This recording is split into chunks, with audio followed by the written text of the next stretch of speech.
في كل عصر قرصان عظيم، وليس في كل عصر جوي بوي. الجوي بوي الشخص اللي أهميته في القصة توازي أهمية إيمو سما.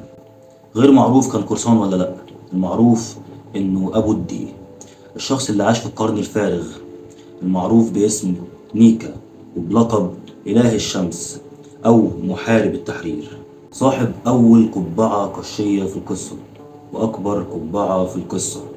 الشخص ده له وريث، هو اللي هيكمل مسيرته ونضاله ضد حكومة العالم، والوريث ده هو بطلنا المحبوب لوفي، شاب من قرية فوشا، ابن الأكبر ثوري في العالم وحفيد بطل البحرية جارب، والأخ الأصغر لشخصين مهمين في القصة. الأول ابن ملك القراصنة روجر، والتاني ابن تنين سماوي، شاب من صغره وهو حر، مقضي أكتر وقته في الغابة بعيد عن أهل قريته وبيعافر مع الوحوش، وتستمر حياته بالشكل ده لغاية ما يقابل قرصان معين. القرصان ده هيغير تفكيره وحياته كلها، هيعجب بالقرصان ده ويطلب منه إنه ينضم ليه، لكنه هيرفض، وبعدها يفاجأ القرصان ده بالرد اللي هيتبني عليه دعامات ون بيس. سوف أنشئ طاقمي الخاص وسأعثر على الون بيس وسأصبح ملك القراصنة. يكبر الطفل ده ويودع أهل القرية ويبتدي رحلته بتجميع أقوى طاقم. لتبدأ الرحلة وتستمر الصعوبات بالازدياد عشان يتفرق الطاقم ويبدأ في التدريب إلى أن نصل إلى أركوان، ذروة قوة الطاقم، التحول الرهيب في القوة، خصوصا للثلاثي الأقوى في الطاقم، وخصوصا للشاب اللي بدأ رحلته من قرية فوشا ومحدش يسمع عنه، ودلوقتي العالم كله بقى يعمل له حساب. يستطيع لوفي وأخيرا إيقاظ فاكهته ونكتشف إن فاكهة المطاط الضعيفة دي هي أقوى فاكهة في القصة، وإنها زون أسطورية مش مجرد باراميسيا. بنكتشف الترابط القصصي العجيب للعبقري أودا، لوفي خليفة الجوي بوي حتى في قوته، وبالشكل ده بتنا على بعد خطوات قليلة من تحقيق بطلنا المحبوب لهدفه. صباح الخير أو مساءه لكل إخواتي الأعزاء.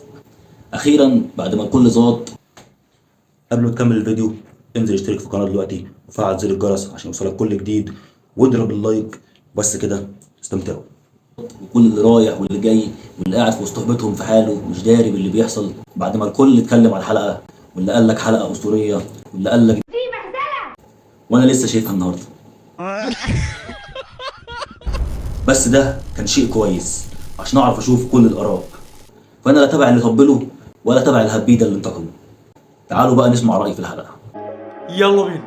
أولا الناس اللي انتقدوا الحلقة عشان الرسم، فالرسم كان سيء في نقط وأسطوري في نقط معينة، فعلى العموم الرسم كان جامد بس مش بالمستوى اللي كنت مستنيه كقارئ للمانجا، والتحريك نفس الكلام.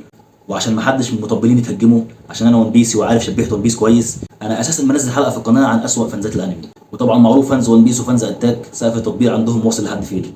فقبل ما اي حد يتهجم انا اخدت فريمات للوفي بالعبيط حرفيا من كتر ما الرسم جامد، لكن في لقطات فعلا مش بالمستوى المطلوب، واعتقد ده هيتحسن في الحلقات اللي جايه لان اللي جاي اهم.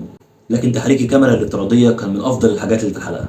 ثانيا اللي انتقدوا الحلقه عشان الهزليه واللي قال لك توم وجيري وبتاع، فاولا ده رايك، بس تعال اقول لك ليه الجير 5 هو افضل تحول للوفي وواحد من افضل التحولات في عالم الانمي. ورقه وقلم واكتبي ورايا ست الكل. واحد، الخروج عن النمطيه. كلنا بنحب الاختلاف، وعشان كده اكتر احداث انميات شونن بقت ممله بالنسبه لنا.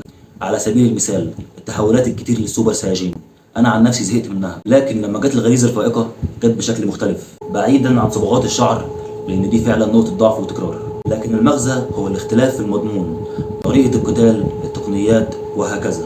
وعشان كده الجير 5 مميز مختلف عن كل التحولات اللي في عالم الانمي، مش بس تحولات لوفي. 2، ليه الجير 5 بالهزليه دي؟ الهزليه والضحك المستمر كل دي صفات بيكتسبها حامل فاكهه المطاط بعد ايقاظها، ومما يدل على اهميه الفاكهه دي هي ليه حكومه العالم فضلت مخبيه اسمها وقدراتها وفضلوا يبحثوا عنها سنين وما عرفوش يوصلوا لها في الاخر. ده غير ان في شخص معين لقاها وشانكس خدها منه. 3. المنظور الشخصي. مستعمل الفاكهه ديت سبب ضحكه المستمر هو المنظر اللي بيشوفه، بيشوف كل حاجه بالشكل الكرتوني اللي انتوا شفتوه في الحلقه. يعني الانمي ما قلبش كرتون ولا حاجه، دي رؤيه لوفي لوحده، اللي كان زمان كايدو هو كمان بيضحك. 4. عدم الالتزام بالمنطق.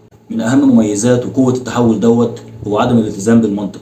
اي شيء يفكر فيه مستخدم الفاكهه ديت يقدر يعمله، وكل ما خياله زاد كل ما قوته زادت.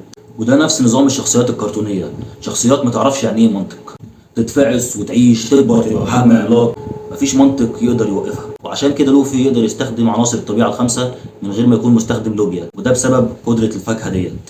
6.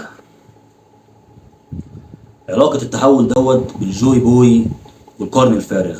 زي ما قلت في المقدمة إن التحول ده راجع للجوي بوي، يعني تحول مهم وفيه ربط لأحداث القصة، يعني مش مجرد تحول قوي وخلاص، ده تحول مرتبط بأحداث القصة.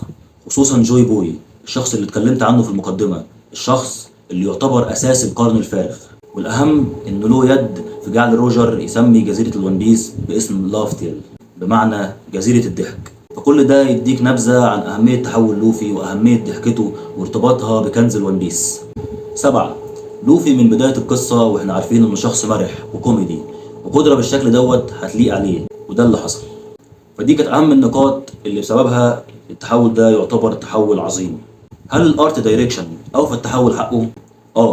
الارت دايركشن كان أفضل شيء في الحلقة، وقدر يدخلك جوه منظور لوفي الكرتوني. العاملين على الحلقة من استوديو توي أبدعوا حرفيا في الإخراج. وحصلنا أخيرا على اندنج، وده شيء عظيم، لأن لو أفكر من هنا للصبح آخر اندنج في ون بيس كان إمتى مش هفتكر. نيجي لآخر نقطة، هل الفايت هيكمل كده؟ الإجابة لأ. الفايت هيكمل بالهزلية بشكل بسيط عن الأول، لأن لسه لوفي بياخد عليه، الضحك هيقل والمنظور مش هياخد كل الفايت.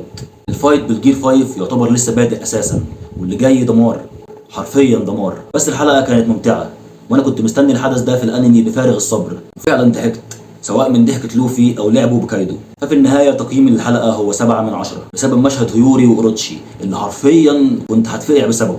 فمتفائل بشغل توي، واتمنى بس ان الرسم في الحلقات الجايه يتحسن عشان يوفي الدمار اللي جاي حقه. كمان ايجابيه للحلقه، احب اوجه رساله شكر لمايومي تاناكا مؤديه صوت لوفي. حتى لو الرساله ما وصلتلهاش، بس لازم اوصف اعجابي الشديد بالست دي. 70 سنه ما شاء الله وتأدي بالاداء دوت، مدرسه اداء صوتي حرفيا، وواضح الخبره الطويله في المجال.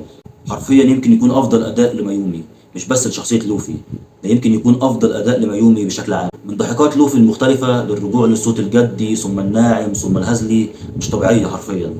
صحيح، في حاجه مهمه عايز اقولها، الناس اللي بتنتقد حدث زي دوت وغيره من الاحداث المرتبطه بالقصه هم ناس بيتفرجوا عشان نقط معينه، يا انهم يعرفوا يتريقوا على ون بيس، ودول معروفين طبعا،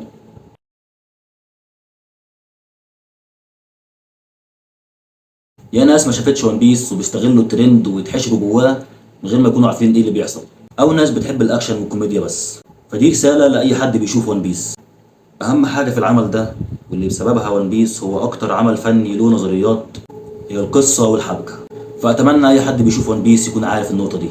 وبس كده، الى لقاء قريب وسلام.